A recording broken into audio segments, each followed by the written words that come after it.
어떻게 하나님을 섬기는가라는 제목의 말씀을 우리가 함께 나누겠습니다. 자식들이 부모를 가장 마음 아프게 하는 경우는 어떤 때일까요? 자식들은 자라나면서 부모님을 기쁘게도 하고 또 웃음짓게도 할 때가 많이 있습니다. 그렇지만 반대로 또 속상하게 하고 슬프게 하고 마음 아프게 할 때도 많이 있는 것 같습니다. 건강하지 못하고 아픈 자녀들을 둔 부모님은요, 마음이 너무 아프고 슬프고 자신이 대신 아프고 싶을 만큼 속이 상합니다. 또 공부해야 할 때 방황하고 놀러만 다니고 말썽 부리면서 엉뚱한 행동을 하는 자식들을 볼 때에 부모는 그 자녀의 삶을 염려하고 속이 상하게 되는 것인데요. 그런데 무엇보다 부모님을 마음 아프게 하는 경우는요, 자식들이 부모를 공경하지 않고 무시하면서 그저 자신의 필요를 채워주는 그런 정도로 생각할 때 부모님들은 마음이 아프고 속상할 것 같습니다. 말을 들으려고 하지 않고 오히려 부모 앞에 큰 소리를 치면서 당당하게 뭐 해야 되니까, 뭐 사야 되니까, 친구랑 놀아야 되니까 등등의 이유를 들면서 돈이나 내놓으라는 뜻이 이렇게 말하는 것이죠. 심지어 요즘에는요, 자신이 요구하는 대로 부모가 용돈을 주지 않는다는 이유로 자신의 부모를 때리거나 혹은 죽이게 되는 사례까지 종종 보게 되게 됩니다. 부모님께서 길러주시고 돌봐주시고 풍족하게 누리고 살도록 이렇게 해주신 것에 감사하지 않고 오히려 그것을 당연하게 여기면서 더 안 해준다고 투정만 부리는 모습을 볼 때에 이런 자식을 둔 부모님은 너무나도 마음이 아프고 슬플 것 같습니다. 그런데 성경 말씀해 보시면요, 이스라엘 백성들이 하나님을 대할 때에 마치 이러한 자식들과 같은 모습으로 하나님을 대했던 것을 볼 수가 있습니다. 그들은 애굽에서 종으로 살면서 고통 가운데 신음하며 살던 민족이었어요. 나라도 없이 이방 민족들의 지배를 받으면서 살아야 했던 족속에 불과했습니다. 그런 이스라엘 백성들을 하나님께서는요, 긍휼히 여기시고 불쌍히 여기셔서 구원해 내셨어요. 그리고 거룩한 하나님의 백성으로 삼아 주셨습니다. 하나님께서 그들의 하나님이 되어 주시고 아버지가 되어 주시고 그들을 새로운 나라로 세워 주셔서 축복의 땅인 가나안 땅에 정착하여 살도록 인도해 주셨습니다. 심지어 본래 그 땅에 살던 민족들을 다 내쫓으시고 하나님의 백성인 이스라엘 백성들에게 주신 거예요. 그리고 이제 새 나라의 질서와 제도를 세워주셔서 그들에게 그것들을 지키도록 하십니다. 바로 율법과 계명과 규례들입니다. 그리고 말씀하시기를 너희가 나를 경외하면서 내가 너희에게 주는 이 계명들을 지켜 행하면 내가 영원히 너희의 하나님이 되고 너희를 축복해 줄 것이다. 이렇게 말씀해 주셨어요. 그리고 뿐만 아니라 그 세대뿐만 아니라 너희 자손 대대로 평안하고 복된 삶을 살아가도록 내가 항상 함께하고 지켜주고 보호해 줄 것이다. 이렇게 약속해 주셨습니다. 하지만 이스라엘 백성들은요, 가나안 땅에 들어가 살면서 서서히 하나님을 잊어버리기 시작했습니다. 그들은 풍요와 향락이 가득한 이방 문화에 현혹되었습니다. 그런데 가만히 살펴보니까요, 이방 민족들은 산마다 나무마다 제단을 쌓고 우상을 만들어 그 앞에 절하며 섬기는 것이 아닙니까? 우상에게 제사하면서 풍요와 평안을 빌고 또 오락과 축제의 문화를 즐기며 살았던 것이죠. 이것을 본 이스라엘 백성들은 아마도 이렇게 생각했을 것 같아요. 야, 우리는 광야에서 여호와 하나님을 섬기고 성막에서 하나님께 제사를 드렸는데 이 땅 가나안 땅의 백성들은 산당에서 제단에서 바알과 아세라를 섬기면서 사는구나. 이 땅에서는 저 신들을 섬기면서 살아가야 하는 건가 보다. 저 사람들이 저렇게 풍요롭게 살아갈 수 있도록 도와주었나 보다. 저렇게 신들을 섬기고 우상을 섬기며 제사하고 살아가는 것이 이 땅의 제도인가 보다. 그래서 우리도 이 땅에 사니까 그렇게 살아가야 하는가 보다. 이렇게 생각했던 것 같아요. 그래서 이스라엘 백성들은 점점 가나안 땅에 살면서 이방 민족들의 문화에 젖어 들어갔어요. 그래서 우상들을 섬기고 이방 사람들의 삶의 모습을 닮아가기 시작했습니다. 그것은 하나님의 말씀을 따르지 않는 삶이었던 것이죠. 그리고 하나님께서 엄히 경계하셨던 그러한 삶입니다.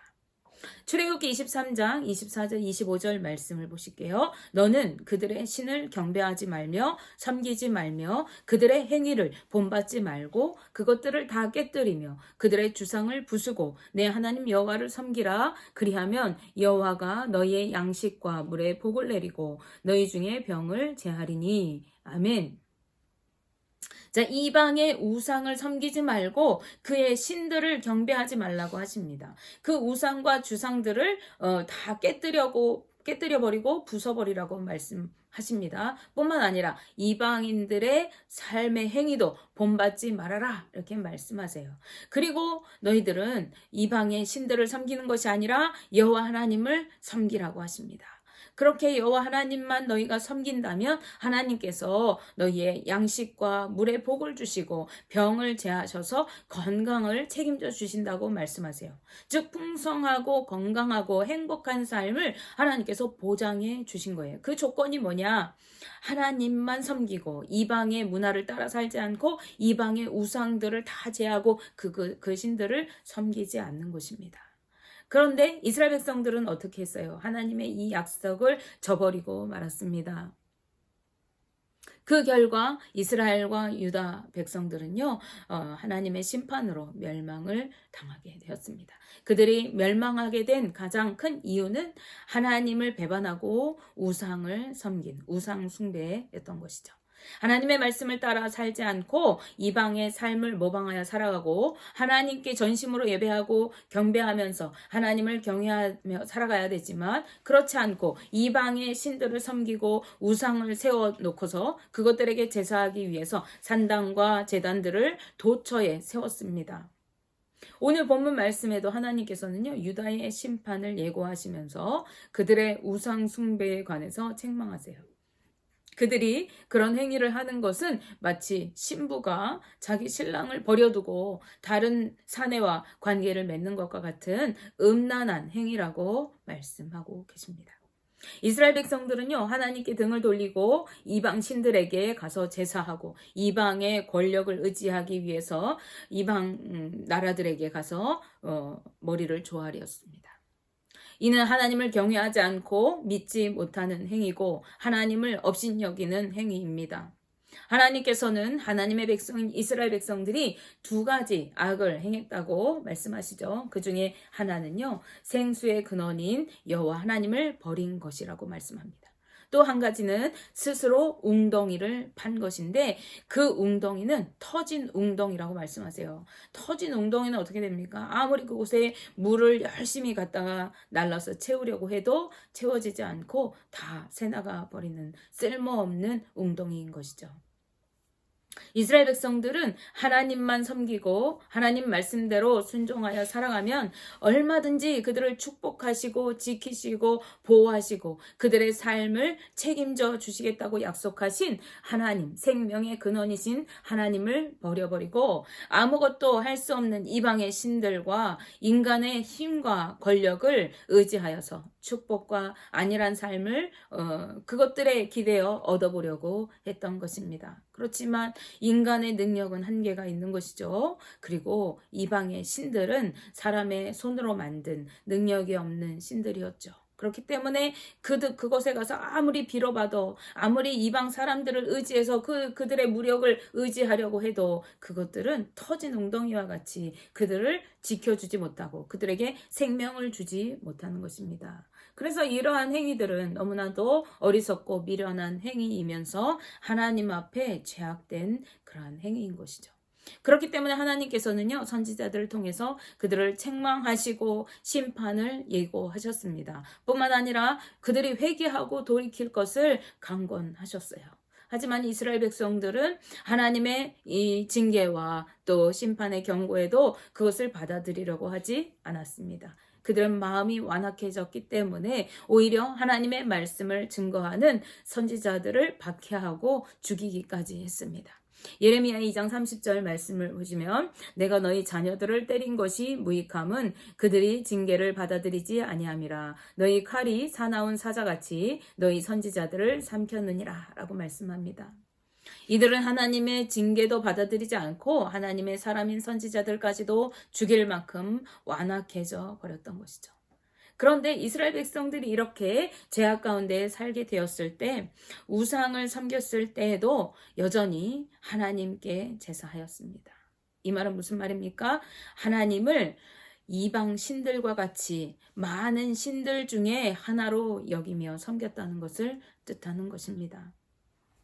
즉 하나님도 섬기고 바알도 섬기고 아세라도 섬기고 몰렉도 섬기고 이렇게 여러 신들 가운데 하나로 하나님을 하찮은 것처럼 섬겼다는 거예요.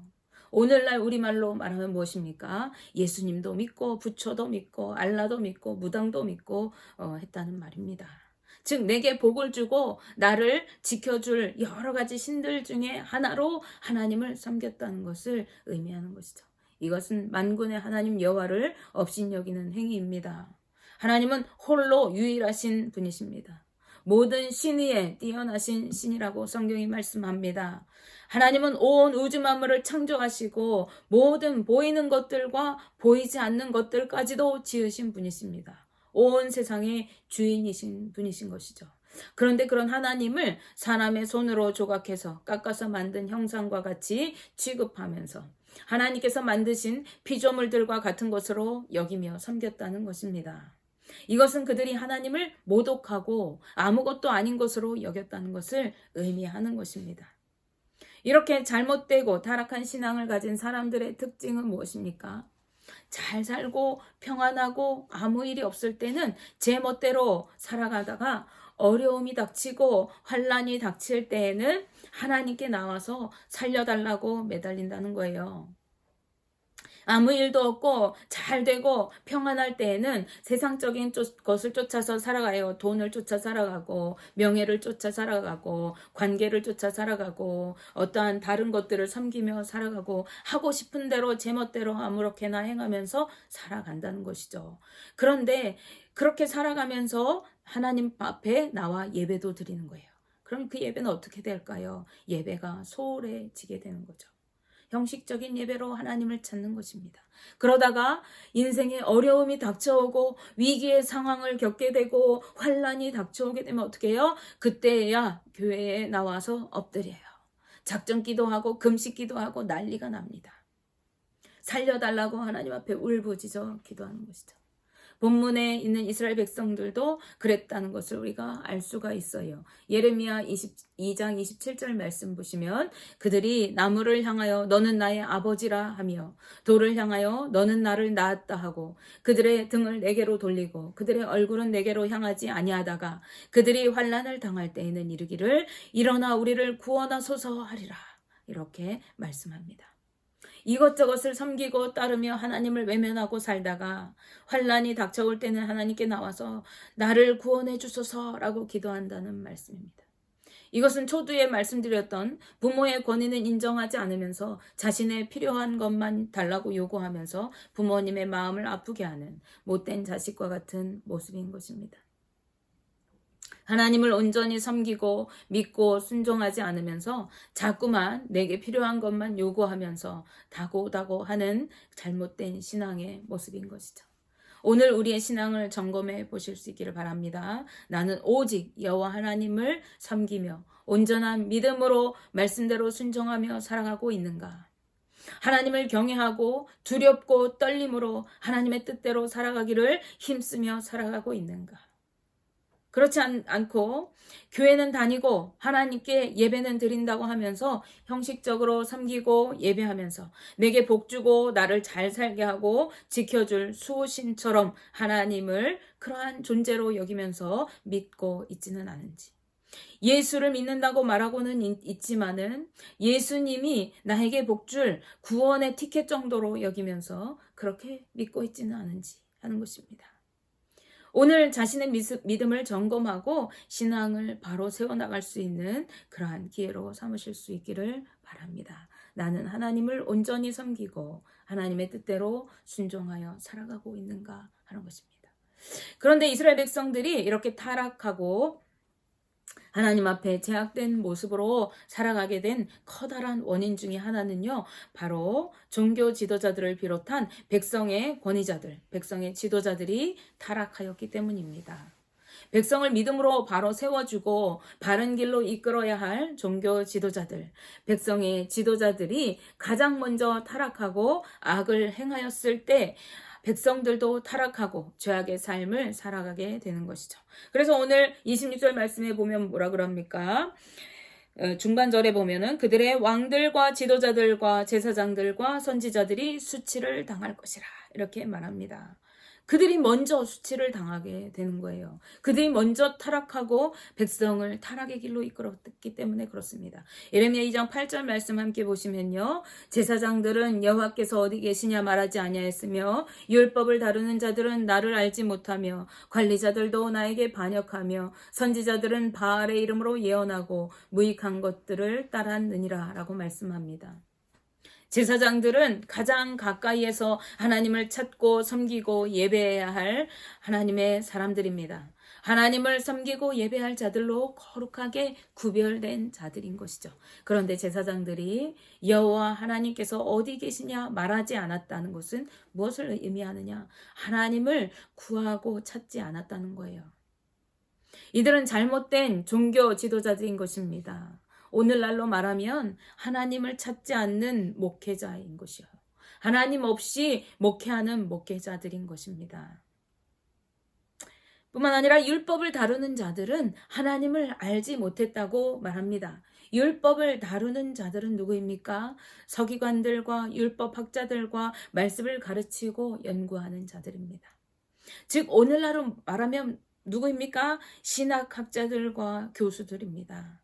말씀을 가르치고 연구하는 자들이 하나님을 알지도 못한 채로 그것을 다루었다고 말합니다. 하나님과 관계없이 말씀을 연구하고 지식적으로 가르쳤다는 거예요. 그들의 그 잘못된 지식과 신학이 신학생들에게 흘러가고 잘못된 종교 지도자들을 배출해내게 되는 것이죠. 또 보시면요. 관리들이 하나님을 반역했다고 말하고 있습니다. 백성을 관리하고 지도하는 지도자들이 하나님을 반역하고 하나님의 뜻대로 백성을 다스리지 않았다는 것을 의미하는 것이죠. 하나님의 법을 따르지 않고 세상의 법을 따라서 백성을 다스리고 그 결과는 무엇입니까? 백성의 권위자들이 또 권력자들이 부유한 자들이 폭정과 억압과 압제와 부정과 불법을 저지르게 되는 것이죠. 그로 인하여 무고한 피를 흘리고 억울한 자들의 탄식이 땅에 가득하게 되는 것입니다. 정치 지도자들의 이러한 타락은 하나님의 백성을 하나님의 뜻대로 살지 못하도록 이끌어가는 것이죠. 마지막으로 선지자들이 바알의 이름으로 예언하고 무익한 것들을 따랐다고 말씀합니다. 선지자들을 다른 말로 말하면요, 선견자들이라고 이릅니다. 즉 먼저 알고 먼저 보는 자들이라는 뜻이에요.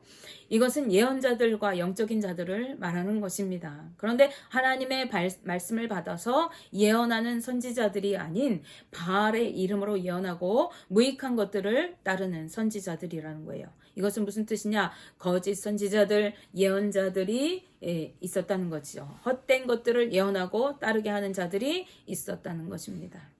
오늘날 우리나라에도 수많은 거짓 선지자들, 이단들, 점술가들, 무속인들, 예언적인 어떠한 것들을 예언하는 활동가들이 많이 있습니다. 최근에 우리나라의 목회자 수가 약 13만 명에 이른다고 해요. 신학교를 졸업한 정식 목회자들이 약 13만 명이 우리나라에 있다고 합니다. 그런데 그에 반해서 무속인들, 샤머니즘의 그 계통에 있는 무속인들은 통계적으로 30만 명에 이른다고 이야기합니다. 그런데 그것은 통계이고요. 실제로 활동하는 수는 50만 명에 이를 것이라고 하고 어떤 자료에는 80만 명까지도 통계로 보고 있습니다. 이는 엄청난 숫자가 아니죠. 목회자가 13만 명인데 무속인들이 80만 명, 적어도 50만 명에 이른다는 것입니다. 불안한 시대를 살고 있는 현대인들은요, 영적인 것을 선호하게 되어져요. 그래서 미래에 대한 답을 얻기 원하고, 그러한 경향으로, 그 무속인들, 또 영적인 존재들을, 찾아가는 경우가 많이 있어요. 따라서 무속인이나 점집이나 타로점 보는 곳이나 사주 보는 곳이나 이러한 곳에 사람들이 꾸준히 몰리고 증가하는 것을 볼 수 있습니다. 그곳을 찾아가는 사람들은 그들의 영향을 받을 수밖에 없는 것이죠. 이처럼 백성을 다스리고 이끌어야 할 사람들이 하나같이 타락하고 죄악으로 가득하고 하나님과 관계없는 삶을 살아갈 때 그것은 개인의 신앙뿐만 아니라 그들의 영향권 아래에 있는 백성의 신앙에까지도 영향을 미치게 되는 것입니다. 이스라엘 백성의 지도자들이 영적으로 타락하고 하나님을 배반하고 죄악 가운데 살아갔을 때 그것은 백성들에게 그대로 전가되어져서 온 나라를 죄악으로 물들이고 하나님을 떠나 이방 신들을 섬기고 완악하고 죄악된 삶을 살아가도록 하였을 수밖에 없는 것이죠. 그리고 그 결과 하나님의 심판과 징계로 멸망을 당하게 되고 말았던 것입니다. 따라서 우리는 자신의 신앙과 믿음을 점검할 뿐만 아니라 이 시대를 옳게 분별하고 주님의 복음을 바르게 전해야 할 이 땅의 교회와 목회자들을 위해서 또 바른 신앙을 가르쳐야 할 신학교와 그 학교의 교수진들을 위해서 그리고 나라를 올바르게 이끌어 나가야 할 위정자들과 정치 지도자들을 위해서 끊임없이 기도해 주어야 하는 것입니다. 왜냐하면요, 이 지도자들의 또 영향력을 행사하는 자들의 타락은 곧바로 온 나라의 타락과 다음 세대의 타락으로 이어지게 되기 때문입니다. 그러므로 우리는 나만을 위한 신앙이 아니라 나라와 민족 그리고 더 나아가서는 열방을 품고 기도하며 세워주는 신앙으로 나아가야 하겠습니다. 원하기는 우리 모두가 믿음으로 세워지고 하나님을 온전히 믿는 바른 믿음의 사람들 되어지기를 바랍니다. 또 기도로 나라와 민족을 세우고 열방을 세워나갈 주님의 용사들로 날마다 세워져 나갈 수 있기를 주님의 이름으로 축복하며 기도합니다. 기도하겠습니다.